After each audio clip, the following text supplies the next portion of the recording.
impressive. Yeah. Wow. Yeah. Colin, I will tell you, Colin, that like right when Mindy started working with us, she told me she was a Cowboys fan.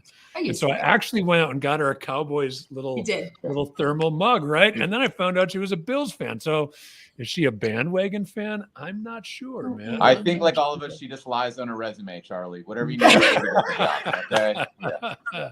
Well, that resume got her in the door. She's been a rock star since, so that's okay. It's all in the presentation board.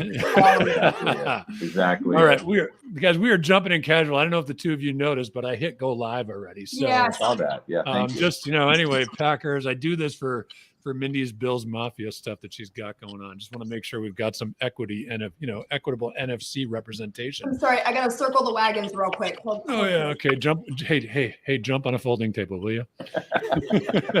Plan to. So, Mindy, I think most people probably watching our live stream know you. Yep. I would imagine they know me, but I want to introduce our guest today, Colin Burke. Colin's an advisor with Janney Montgomery Scott, a good friend of ours. And, full disclosure, been a client of ours for, Colin, I don't know, a couple of years at this point, probably, right? Yeah. Yep. Awesome. Well, we appreciate the heck out of you. And thank you for joining us. My pleasure. The reason you're here, Colin, is because, you look good on camera. Also, you've had some great success. You've had some awesome success with some COI, right? Some center of influence campaigns we've been running. Mindy and I talk a lot about building the right community around your business.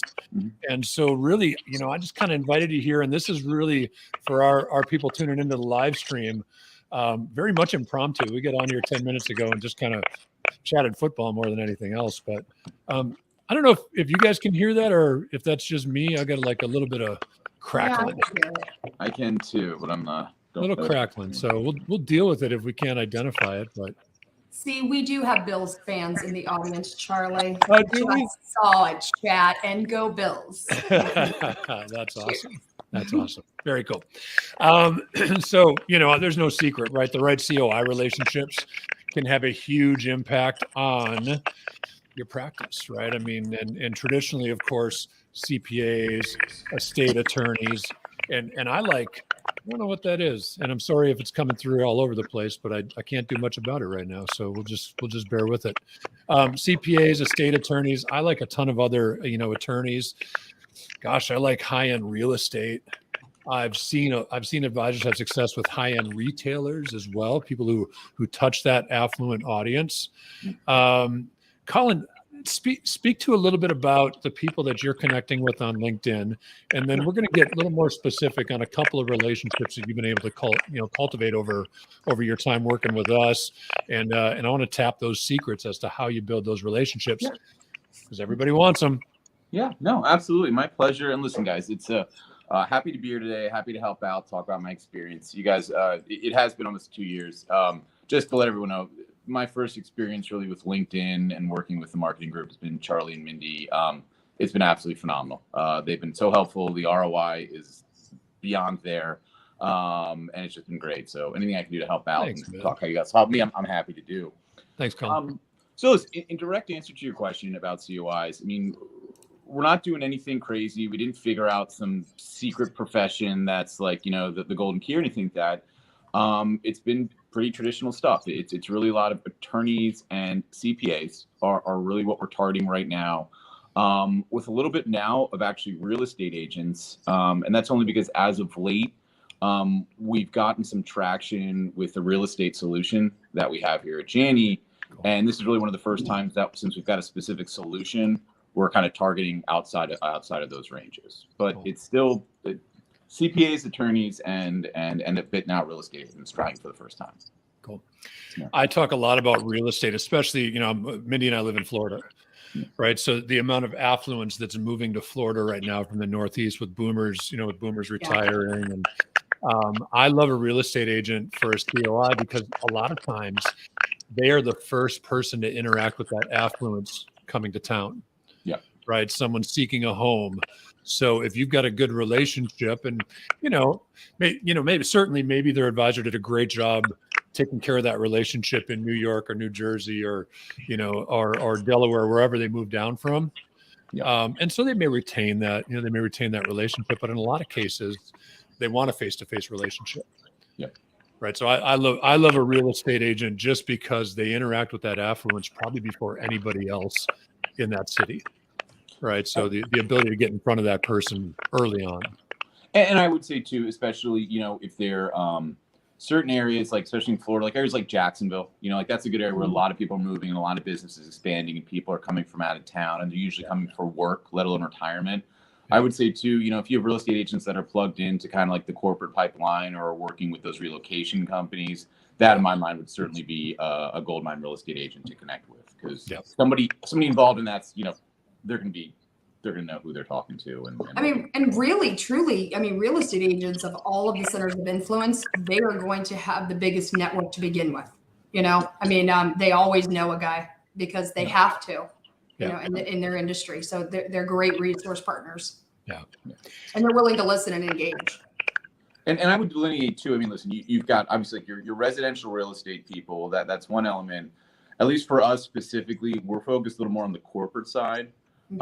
Because the solution that we're working with is really more for commercial properties and people that are looking to sell them and stuff like that. So that I definitely break those two apart because those are two very different animals within that space. Yeah. The other element is they're transactional professionals.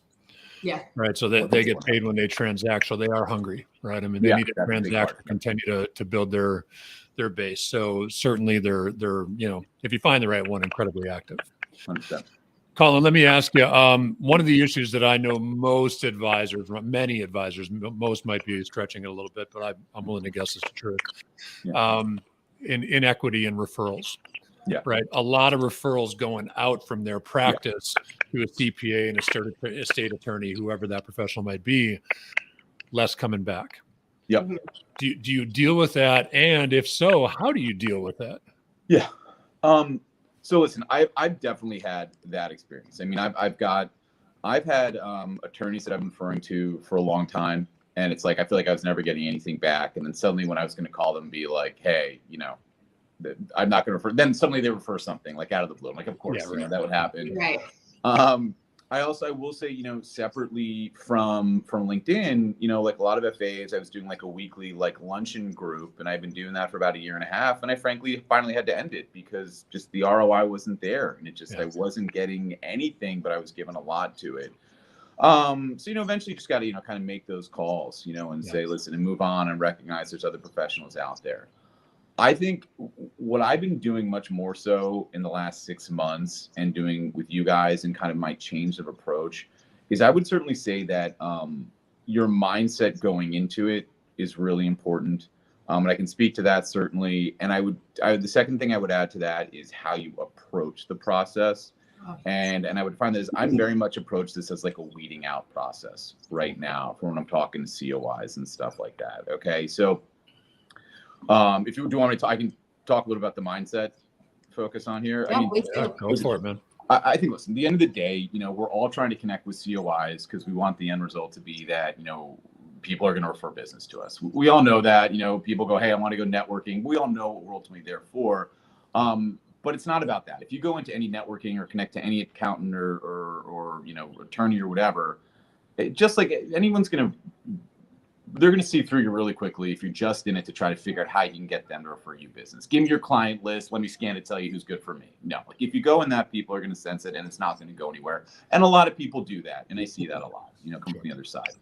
I think your mindset, it's got to be really honest, is going in there. At least this is what works for me is I want strategic partners because sugar. He'll come back. He will. He was getting to the meat and the potatoes. It was. It was the good stuff. So where Colin's going, I think, is and we're back. Yeah, we're back. Yep, there we go. That was like the best thing I've ever said, and I don't even remember. I know. I was like, that was the secret sauce. That's the way it goes. Make $1 million. Okay. The secret to happiness is. That was it right then and there. Yeah. Well-behaved kids, fully funded 529s. It's all there.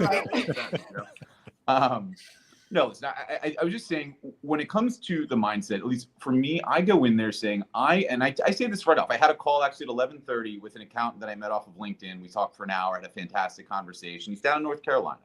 I'm up in Delaware, just for anyone who wants to know.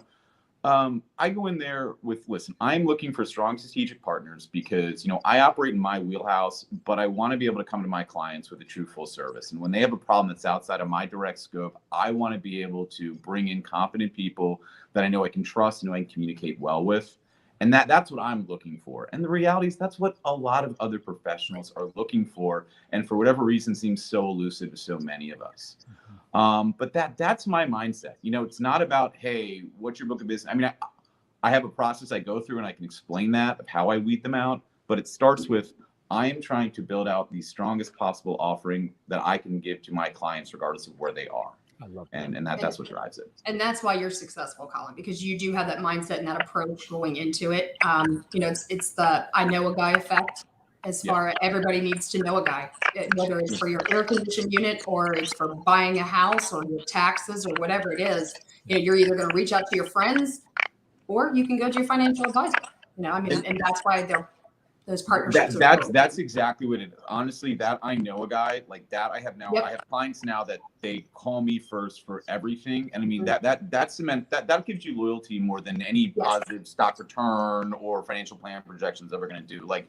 Seriously, one of my best clients now, Christmas, it was December 22nd, I know, because I had COVID and I'm home, and he calls me to panic because they had reauthorized more PPP funds. They had done one earlier on, they're trying to re-up another, but of course, because they didn't listen to me initially and went with some online bank and suddenly couldn't get anybody, they're like, do you know anyone that can help us? So Christmas Eve, I'm sitting there on a phone call with him and an accountant I got him in contact with, working through.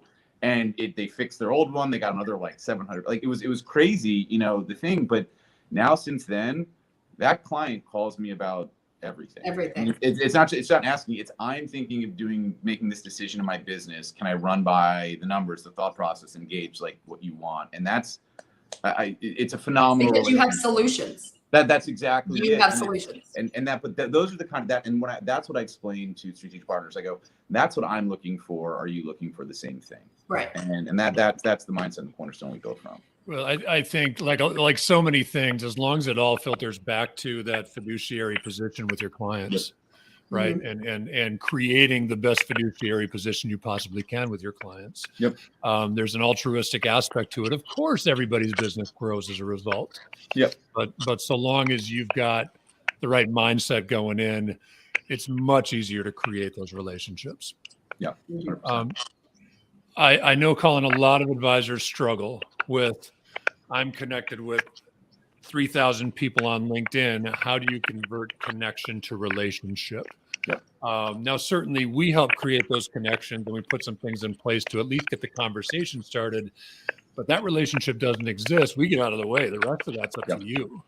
Right. Yep. So do you have a methodology to that? Is it, is it directly to business? Is it trying to find some commonality with that person as an individual versus a professional? How do you approach that conversation? Yeah, 100%. Well, like you guys said, listen, first steps is you guys get me the connections and you get me that initial phone call. And that's all working through you with targeting and messaging and volume. Because the reality is like anything, listen, in some ways, LinkedIn is modern day cold calling. It's a numbers game. You have to be able to get that volume to get there. You guys do that. I can't do that without you. Okay. Once I get the phone call set up with them, because it's all about talking on the phone, there's basically, when I'm going into a call with them, there's 4 steps that I'm trying to run through in my mind on this conversation, because you really are trying to balance, I don't want to seem too salesy. I should ask about the weather and their family.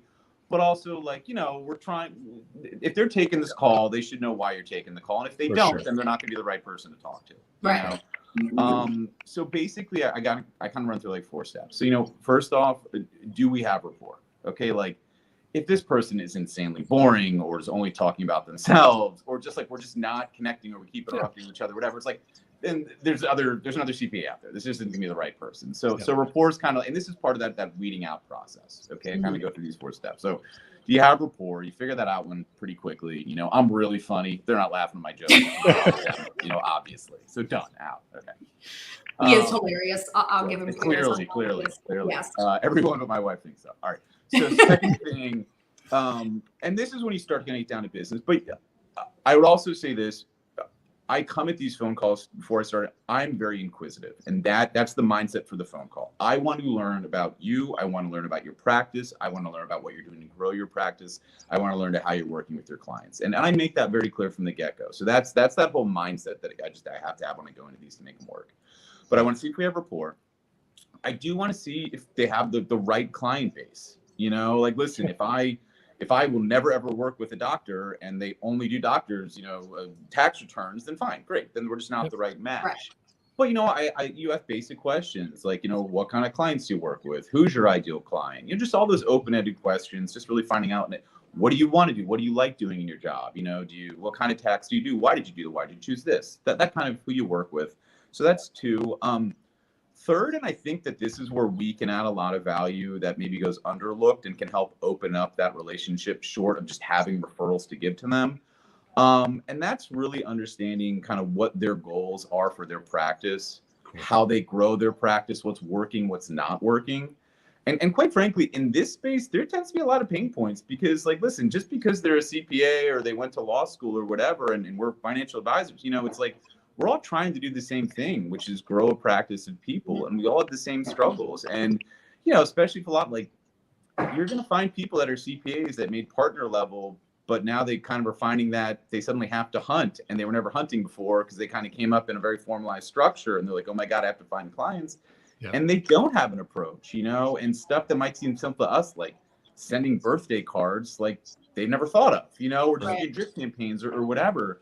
So that's one that allows us to value add. And, you know, if you've kind of established the first two and they seem open and receptive and like, yeah, I have struggled with this, that's a great bond builder between the two of you. And that's where you can definitely start adding value. And then finally, you know, this is the toughest part, but I do kind of get to, this is kind of the cut to the chase part. Like, how do you handle giving referrals? You know, because listen, like, and it's not like, how do you handle giving me referrals? It's, you know, so tell me, like, you know, working with other partners, you know, what do you usually do when it comes to referrals, when your clients ask referrals? Yeah. And you're going to learn a lot about their approach, you know, and they might say something like, well, I give 3 names, you know, okay, fine. How do I become one of those 3 names? Or, you know, I don't give referrals, you know, okay, tell me, what is it about working that you don't give referrals, you know, or I love to give referrals, but I haven't found somebody and you're hilarious and have a great voice. So here's all my business, you know, like, you don't. But I mean, but those are really the 4 things. And I think, you know, if you feel comfortable that they're looking for that strategic partner like you are, you know, and you know, you've got a good rapport and the right client base, and, you know, there's opportunities to help them be built there. That's kind of the bedrock of that first call, which you want to walk away from, and then look to really build that relationship after that point. So what does that piece of it look like, right? Are you meeting on a consistent basis? Are we touching base quarterly? You know, a lot of those relationships I know are not in your neighborhood. Yeah. So, you know, most of that's this type of thing, Zoom meeting. You know, anyway, so how do you maintain that, right? Great initial conversation. How do you turn that into opportunity? 100%. So definitely you just want to have, like, listen, I keep a list, and, you know, I mean, listen, I've got on my list, I was just thinking about the head of our call, like, who are like my top 10 people, who's local, who's not. Now, my local people, I try to go to lunch with them once a month, at least once a quarter. Like my best COI relationship, which is honestly resulted in tens, if not almost hundreds of thousands of dollars in revenue at this point. You know, he and I get lunch every month and text fairly regularly. Okay. You know, my other ones that I'm working to build up, I want to be in person as much as possible, schedule lunch, just go. And then it's talking and kind of doing these things. The long distance ones, it's tougher, but that's where you do need to be more like, you know, you set yourself a schedule of reach out to them once a month. Mm-hmm. You know, I really, listen, if you're really going to build a relationship, you probably should just be doing it once a month. Yeah. You know, or have my personality, you know. Yeah, right. Exactly. You can make a connection through Zoom. Exactly. It's getting thick. It is, but even so, you know, and it's like, and listen, and some of that can be like a drip campaign working with you guys, especially for evergreen stuff, or just stay in front of them. That's really important. But like phone calls or having a reason to call them are important too. I think I'll tell you, this is where I know I face the most, anxiety and a lot of, and I did in like my referral group, and you had to have like 2 referrals a month. It's like, oh my God, I'm not going to have referrals for them right away. Like if I'm not calling them with a referral, there's no way to value add or build a relationship with them. And that's just not true, because listen, it comes back to, if they face goals, they face growing goals in their business, which is a great thing to identify. Reach out to them once a month with what you're doing to get in front of your clients. It's like, hey, John Smith, just to let you know, like I hosted this webinar thing on here. I'm hosting one next month. If you want to invite some clients to it as a shared thing, I'm happy to include you on that, or, hey, I'm sending this piece out to my clients, on, expectations for the housing market. You're a real estate agent. If this is something of interest, please feel free to forward it on, or I had success with X, Y, and Z, just any reason to call. And then the other big thing too is reaching out with questions that come up. Just because I don't have a client for you might not be like, hey, I don't have a question that I could just call you to have you help answer. And it just helps them. People love answering questions. Like you asked if I can do this. I love doing this. I'm happy to. And it gives them an opportunity to add value to the relationship. That's right. Exactly. And people love doing that. Yeah. Right. I love that you brought up webinars. I think joint webinars are great with a COI, with a COI relationship, because first off, it gets you obviously, and it gets them in front of your audience. It brings additional value to that audience. It also creates some familiarity around Colin Burke's brand for their audience. So if a referral does come up, they already know who you are. Yeah. Right. It's not like you've got to plow through that new relationship with their client. So I love that you brought up webinars on that. Yeah. Yeah, I mean, like Charlie, the stuff that you guys, and for anyone listening, if this is your first time, I mean, when you guys do like, you do like what your host like once a month now or so, I mean, you guys offer some value. I mean, that stuff's all phenomenal. Like I always really make an effort to go to yours, because it's always people I've never heard of. He's coming back. He's coming back. This was a better freeze screen than his last one. So great. Oh, cut out again. Oh man. Did you cut me out on that? Did you bleep me on that? we got a 7-second delay. Oh, all right. Oh, that's what that I is. just Yeah. I just for FCC purposes. But no, that I will see it. But just back to the med COIs. Anything you could do. Like I'm a big. Listen, the reality is any of us in our practice, we come across stuff we don't know about or something that's not directly related to us. And I'm sure I can look to my list and be like, you know what? Let me just call, this accountant and just say, hey, have you heard of this? I'm just curious. Thanks so much. And while I'm there, hey, how are things? How are the kids? Perfect. You can find reasons to call people that aren't like, I have a referral for you. Right. And then when you do that, then eventually you probably will have a referral for them. Yeah. Yeah. So just give,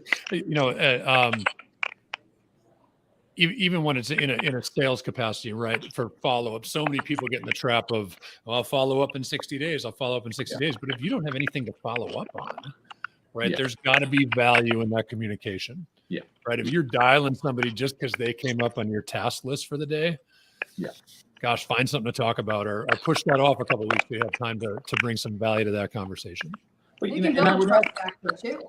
Well, I would add one thing on that too, and this probably comes to like the weeding out process. And this maybe goes back to rapport. Like really, your COIs that are truly going to be like business changers for you in terms of opportunities. These are going to be people, or should be people that you like, that you look forward to talking to, that you laugh with, that you have a similar sense of humor, that you want to get to know them, that you find interesting, that you can talk to, like. You're not gonna change your business and grow it 5x by having painstaking conversations every 60 days with somebody you don't look forward to talking to. Right. Okay. You're gonna be somebody you get along. You're building a friendship. Ultimately, you are building a friendship where you guys have work professionally with each other. And then I think too, listen, the other thing too, while especially if you feel good rapport and you like them personally, and you want to get to know more about them. 60 days is a stretch, because just like anything, like you've got to be top of mind for people. It's like, I mean, I try to be, as top of mind about things for my clients, but if I haven't talked to you in 3 months and you had a great idea and I don't remember it when the time comes up, I'm probably going to forget about it. So, I just talked to Colin last week and he mentioned something. I talked to my client. Oh, like you need to, you got to be top of mind for people. Yeah. 100%. Yeah. Or they get upset when you don't call them and think that, This sounds Proud about them. that sounds personal, you guys.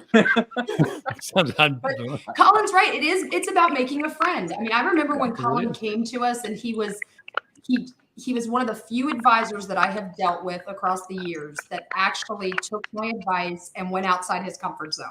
He was not comfortable with taking some of the advice that I gave him. Mindy makes me so uncomfortable, like all the time. You know, but so you don't grow if you're not uncomfortable. Yep. That's right. That's right. Growth is in that uncomfortable spot, right? Yeah. And I will say, just a testament to how wonderful Mindy is. Okay, I would normally never not do this, but we allowed her into our group text chain, even though she's a green dot. She's green. We're all blue because we're normal Apple iPhone users. That's true. Green, which means half the stuff doesn't work, but we have accepted her anyway. Yeah. The only time I've broken that rule. So, in spite of her few very limited flaugh. Yeah. I don't do Apple. However, I am a part of the club now because when they have that I liked, or laughed at something, I just copy it and I paste it in until it looks like I'm part of the crew. Yeah, so great. It's the best. It's the best. Very cool. Colin, you've got something else on your mind. I'm gonna. Oh no, I wanted to say one other thing about the COI thing too, which is just, and maybe this is a testament to telling people something they already know about the power of a COI, but it's not just about my existing clients and how I can better their experience. It's using COIs to help me get business, and this has been a powerful one. I'm in the process, but like. Here, just a good story I think will benefit people. It was like I found this prospect through LinkedIn, through you guys. Been talking to him on and off for like 2 years. We got the original conversation. He was selling his business, sounded like a great prospect, but like I could just never kind of get him over that hump. And it was always kind of tough to pull information out of him, but he would still respond to emails, take phone calls, whatever. Went dark for a while, finally responded saying, "Hey, I have sold my business. I'd like to talk to you." So great. So we go and get lunch, and this is all through LinkedIn, through you guys set this up. We have lunch, a 2-hour lunch. Phenomenal rapport, sold his business, doesn't know what he's going to do, north of $10 million, all this kind of stuff. And like, it was almost one of these things, like I failed a little bit at lunch because I'd almost built so much rapport. At the end, I'm like trying to ask for like concrete action, and I just can't seem to get anything to kind of grab onto. Like, how can I help you? Well, I don't know. I'm not really up to making my mind or decisions. And you're just like you're going nuts, right? You're like, but finally I'm like, well, talk to me about what you've been doing from a tax planning standpoint. Right. And I don't do taxes. I'm not a CPA. I'm not an accountant, but he really opened up when I finally got the conversation to, what I really want is like holistic tax planning, someone to really work with me and help me understand. I want to do all these things, but how they fit into the bigger picture. And I'm immediately ding, ding, ding. That's the COI that I work closely with. That's exactly what he does. He's like, I want a shark. I'm like, I got the shark for you. Let me set you up and talk to him. Yeah. So with that COI, I immediately texted him. It's like, I'd be happy to. I'm always on the conversation when I introduce the COI. So we have a 3-way Zoom call. COI knocks it out of the park. And now it's like, he knows like, yeah, so when we work this, Colin can then handle X, Y, Z, and this can all work together. And he and I work together. And this guy's a slow decision maker, but we're going to get there. And I never would have gotten there without him. And that's the beauty of like why this is so important to get right and figure out and establish these relationships. Because never, ever would I have been able to do that before. We recently started the podcast, the RA Collective. Excuse me, which doesn't necessarily fall into your segment in the industry, Colin. However, it speaks to when people make that transition to maybe an independent space. One of the big fears is that I don't have the resources of the firm. Right. Yeah. Right. Is, oh my gosh, now I don't, whether that's a bank resource or whatever that resource might be. These independent COIs, I say it that way because, we're not connecting you with people internal at Janney. Right. I mean, these are people outside of Janney that you build this community around. So as that transition speeds up and people become more and more independent in the industry becomes more independent, the importance of building that community is so important. So you can still service on a level that someone's used to at, working with the resources of a large firm. Yeah. Big piece there. And then obviously when you get a good COI, treat it like gold. I mean, it's like really, you've got to protect that. If you're somebody who does client appreciation events, put your COI in there with your advocate clients. I mean, make sure that they're a part of what you're doing.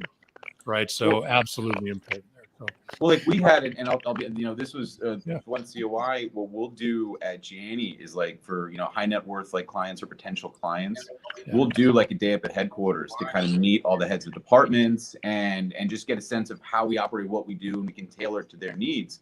So I had the COI come with me with this prospective client. And having the COI there was the best thing ever, because firsthand, not only did it help us get the client, which is a significant client. This is probably like a 60,000 a year in revenue client, if not 10 more. The COI got to see firsthand how our firm works and what we're capable of, and hear from our top people and meet our president. And that just blew open the relationship in terms of he totally gets it now, understands what he's referring to, what our capabilities are. I mean, not for an RIAs, they might not have that, but anyone at like a Raymond James or any of those firms, I am sure that, they must do something like that. Bring the COI along, because that was awesome. And then it really cements this idea of a team working together, which is what we're trying to do to give your client the best possible awesome. experience. Yeah.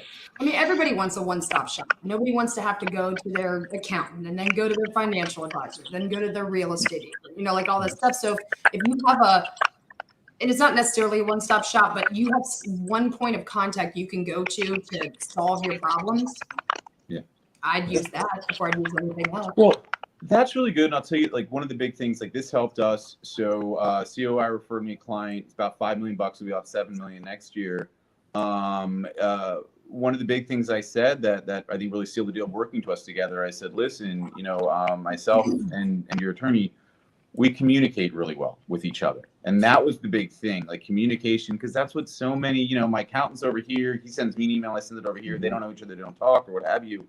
Right. We communicate really well together on behalf of our clients. And that's a big word. They want to know that everyone's comfortable talking with each other. And that's what makes, I think, a lot of the work. So certainly. Yeah, that's cool. Yeah. Awesome. Colin, I told you 15 minutes. We've been rolling for like yeah, 30, this is 40. fun. Oh my goodness. Yeah, thank you, man. Tomorrow, every day of the week. When are we doing this again? Yeah, listen, hey, next Tuesday, what are we going to talk about, right? Yeah. I told you opened a can of worms. You I didn't know. know. Sometimes I get on here, Colin, I feel like I'm talking to myself, so I'll dial you up if it's going to be one of those weeks, man. I want to thank you for being here, but also bigger than that, right? Thank you for working with us, and so thankful for the relationship that we've been able to grow with you and your team at Janney over the last couple of years. We love to hear good results. Yeah, it's great. And apparently, Colin, Mindy needs you to talk to her more often, though. Apparently, yeah. I don't know, man. I don't know. She didn't find that new phone who dis message the other day very funny. I was laughing hysterically. Yeah. I love that. Keep messing with her, man, because I need help with messing with her. So That's why I like him. Our personalities match. Yeah. Clearly. Yeah. I mess with him just as much as he messes with me. Awesome, you guys. Well, Colin, we're here if you need anything. So I want to thank you again for taking some time out of your day to join us. Appreciate it. Mindy, thank you for joining us too. We'll be back for another Tuesday at 2. Next Tuesday at 2. Next week. Yeah. See how that works, right? Yeah, I like that. I keep calling them Tuesdays with Maury, but Tuesdays at 2 is good too. He calls it Tuesdays with Maury every Thank you guys for all your hard work. You do fantastic work. You really do. Thank you, Colin. Thank you so much. We appreciate that, man. Appreciate that. All right. Thanks, everybody, for joining us. Mindy, Colin, we'll catch you guys later. All right, go Bills. All right. Go Pack.